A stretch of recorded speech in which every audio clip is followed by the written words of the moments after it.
y'all just stay where y'all was?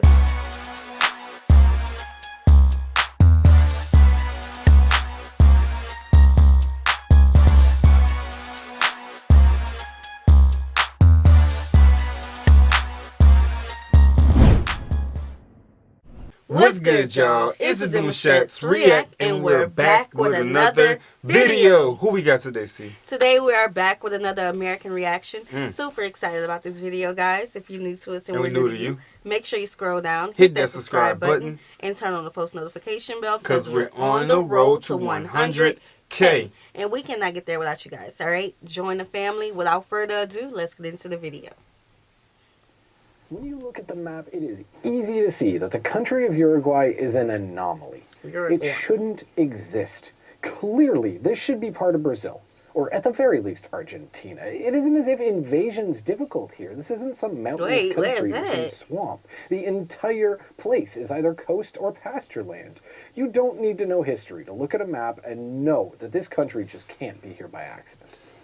Yet, Uruguay exists. They aren't Brazil. They aren't Argentina. And despite no deep claim to nationhood and their neighbors literally being 10 to 80 times their population, they've remained free and independent for nearly 200 years. Uruguay exists because a cattle smuggler became a national hero. It exists because Napoleon kicked out a king and that guy somehow became an emperor. But most of all, it exists because the people here found a way to balance the forces that surround them. Forces that they know they could forever ride, but never hope to control. This season is going to touch on a number of different points of Uruguayan history. But today's episode is simply meant to answer one question. How does it even exist? Why is that a question? What we don't know about Uruguay to everybody? What's going on? Because it's just a coastal area. Okay. That's what he said in the intro. And he said literally everyone else is their neighbor, so they visit or they live or move to Uruguay. So, I'm interested in the people. Because I saw something that made me intrigued. So. He said this is supposed to be Brazil. Yeah. Okay, let's see why he don't want Uruguay to be Uruguay. Oh, you hear them drums? I hear the drums. You hear them drums? I hear the drums. By 1680, Portugal was finally free. Rebellion, civil war, and European mass conflict had meant that after nearly 20 years under Spanish rule, they were once again a kingdom of their own. Most importantly, their victory had been so complete that other than their stronghold in North Africa, Spain had even agreed to internationally recognize their total control over the colonies that they'd founded. In many ways, this was the most important thing that was laid out in that entire treaty. As without that one stipulation, Portugal would have had little chance to remain even a continental power, let alone a world one.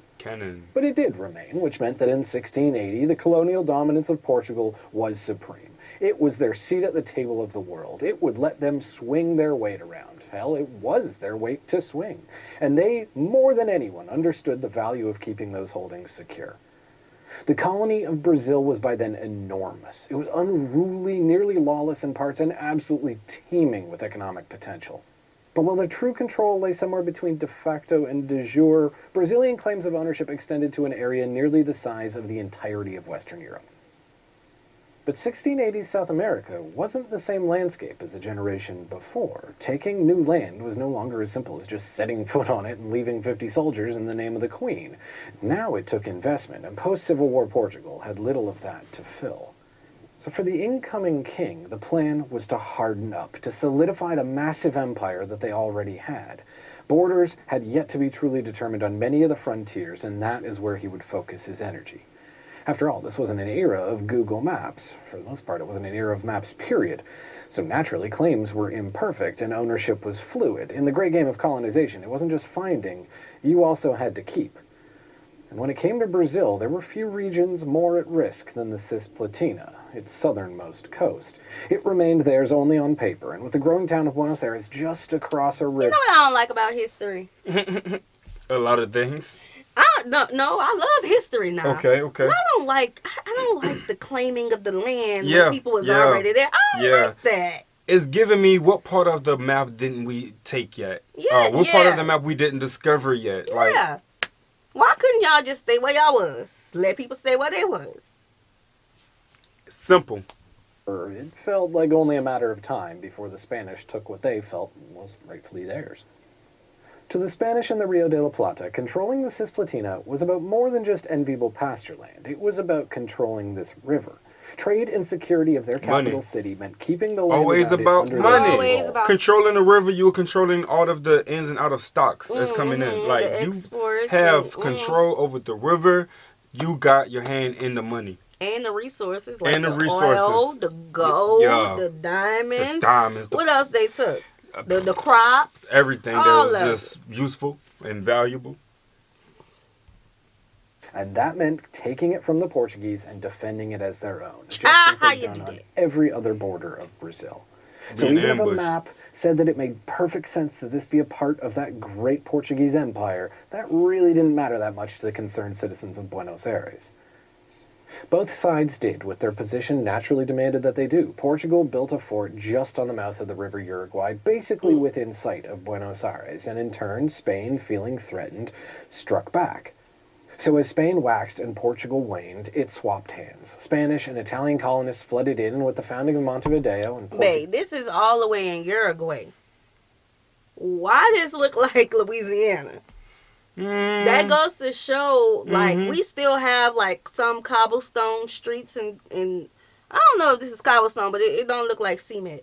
So we still have streets like this and houses that look like this, especially when you go to, like, New Orleans. We still have this. Like, it goes to show, like, who colonized the land. Yeah. You know, the architecture of the land. Architecture will tell on you. Yeah. When everything looks the same. Being pushed back, it became the Banda Oriental, the eastern bank. And generation after generation would see that exact same battle fought back and forth. Spanish and Portuguese soldiers marching over the same battlefields, fighting for the same influence over the same ranches. That is, until their worlds collapsed. When Napoleon invaded Iberia in the early 1800s, he sent a shockwave through the entire world. It was perhaps the single most important event in the history of either of the American continents, although for the most part it isn't talked about much beyond Spanish texts, for whatever reason. But with the governments of the Iberian Peninsula destroyed, colonies were forced to make some seriously hard decisions. Do they want to try to stay with a crown that no longer exists and hope that something coalesces in Spain that gives them structure again, or do they want to rebel like the colonies did to Britain in the north? In Brazil, the king had fled from Lisbon and now set his colony as the new center of the empire. He would never return to Portugal, but at least it kept him in control. The Spanish had no such luck. And with Spain in flames, the voices for freedom that had long been crying out in the colonies started to grab some guns and do something about it. Across the Spanish-speaking world, but particularly centered on South and Central America, the collapse saw a surge of violence and civil war. It saw so much violence that today would be almost unimaginable. Republicans fought Federalists, fought Unitarians, fought Royalists, cities fought cities, cities fought the countryside. Everyone wanted their say, but nobody would get it without a fight. And in Uruguay, then merely a subsection part of the otherwise gigantic Spanish colony of Rio de la Plata, the cries of independence could never be heard alone. With a population in the low tens of thousands, few expected to leave the crisis independent. Few certainly expected to lead themselves, least of all the man who most provided that independence.